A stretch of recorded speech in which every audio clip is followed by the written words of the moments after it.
Hello everyone, welcome to my channel. Today I'm going to be talking about 5 things that you should probably know about Teach for America before you get into it. I'm not going to go too in-depth about admission process and how it works because I can probably do another video for that, and you can also just find it on their website. Today I'm going to get into just things that I wish I had known before getting started with the whole process. So just for some small background information about me, my name is Nora. I am from Virginia, but I teach 9th grade ELA in Houston, Texas, and I'm a second-year core member. It's January when this video is being filmed, so I'm about to start my last semester of TFA. And I applied for TFA early decision, so I found out like my region and where I was going to be going the summer before my senior year of college, just for reference and to help kind of conceptualize this video.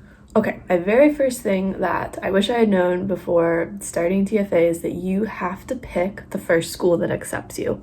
So basically when you're applying to jobs right after college or like your senior year of college, you get a lot of recommendations to do your research on the company, wherever you're applying, make sure that it's like the place for you and it has a good culture and all those things. That's like college job search 101, but with TFA, that doesn't really work that way. Basically, when you apply to join TFA, that's not the same as applying to join a school.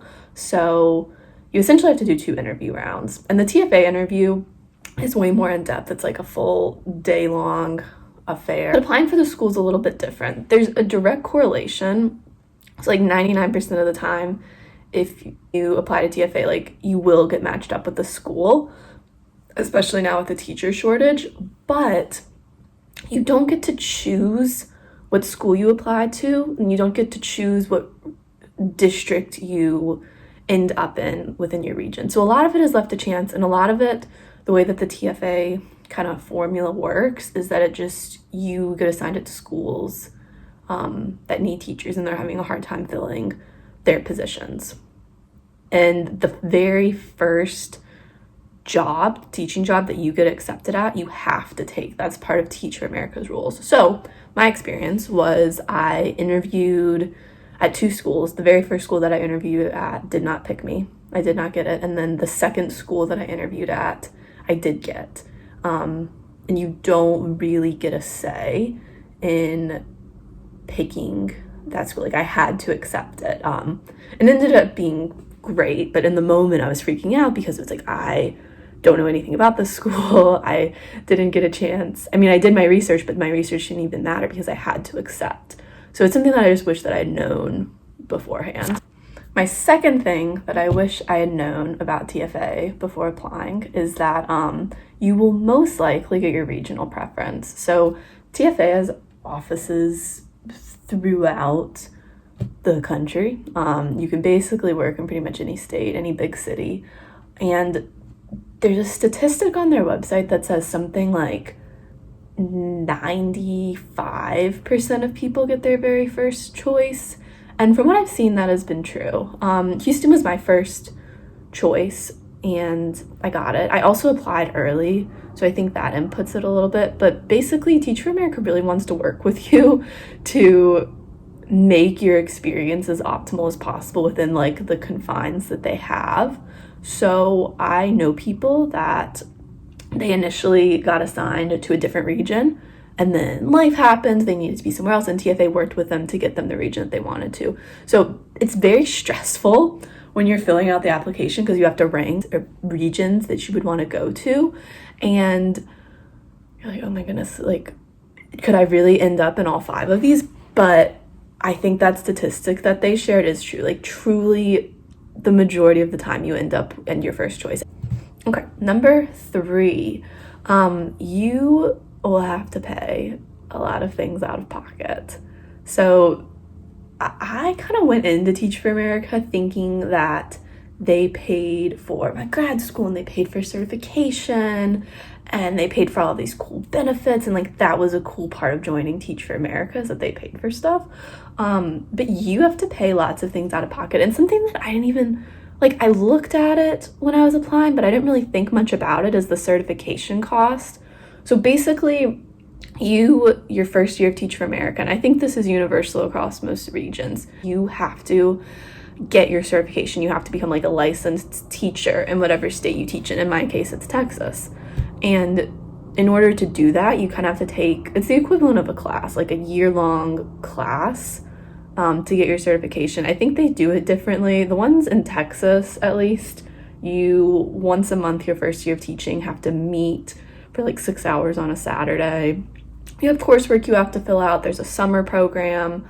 And then you have like random like 2-hour meetings like sprinkled in throughout that. So it's basically like a class, and that costs money. In Texas, it was like $4,000.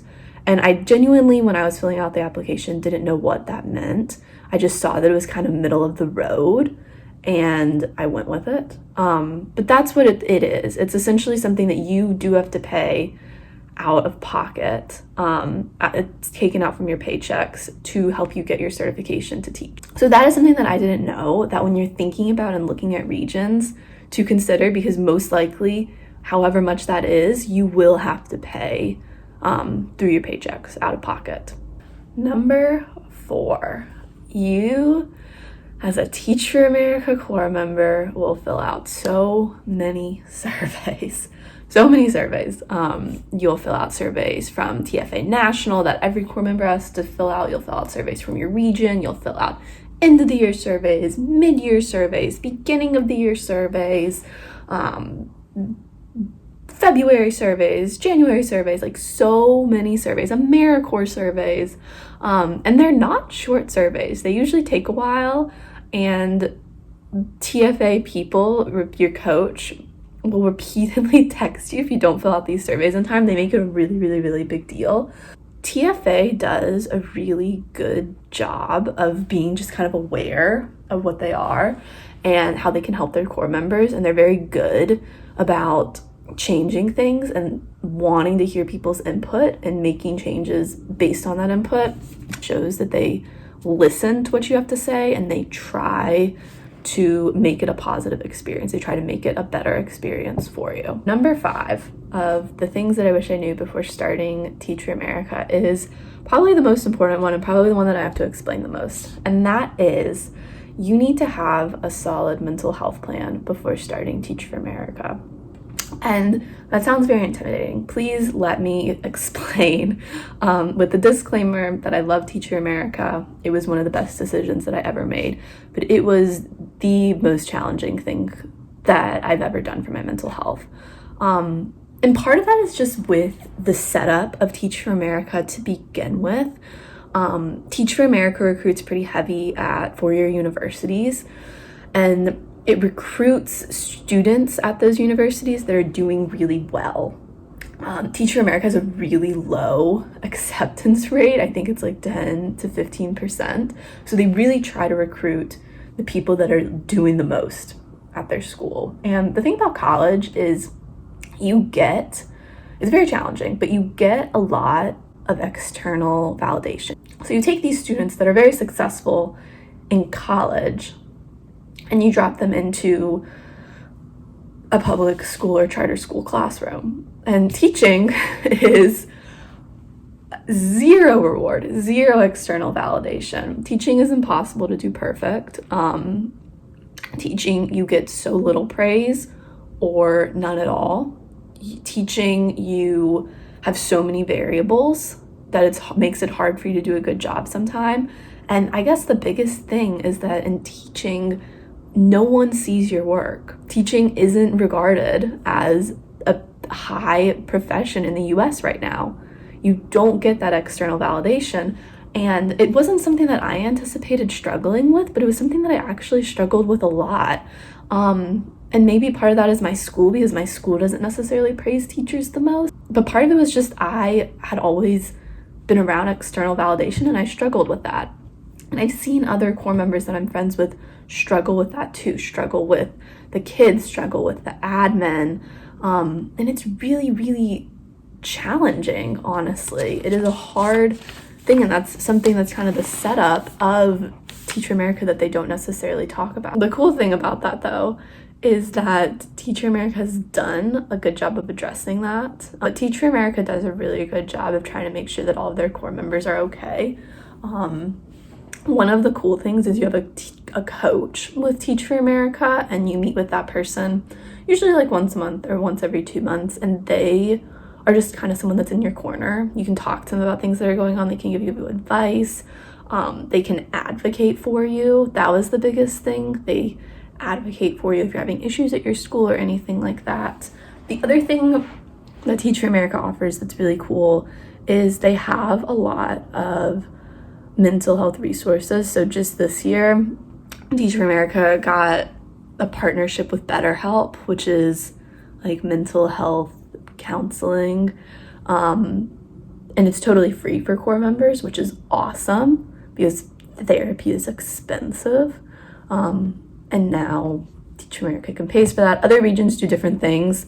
In Houston, we have free memberships to the YMCA. Teach for America knows that just being a teacher right now is extremely taxing on mental health, and they're trying to do things to kind of mitigate that. But I would just really, really stress having a mental health plan because it is such a hard thing.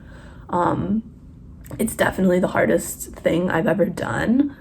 And if I didn't have a good mental health plan in place, if I didn't know what I needed to do, and if I didn't have clear boundaries, like I would not be successful in it. So I say that not to scare you, but just really, really get a plan in place before you start TFA, and just know that there will be times when it is challenging. With all that being said, and I'll probably make another video about this, but Teach for America is the most rewarding thing I've ever done. It is such a cool organization that has such a good mission and such a good purpose. It is very challenging, and I'll probably do more videos in the future, kind of pros and cons of Teach for America, but hopefully that gave you some insight into just things that I wish I had known before getting started. And I hope wherever you are and whenever you are watching this, you have a fantastic day. Bye.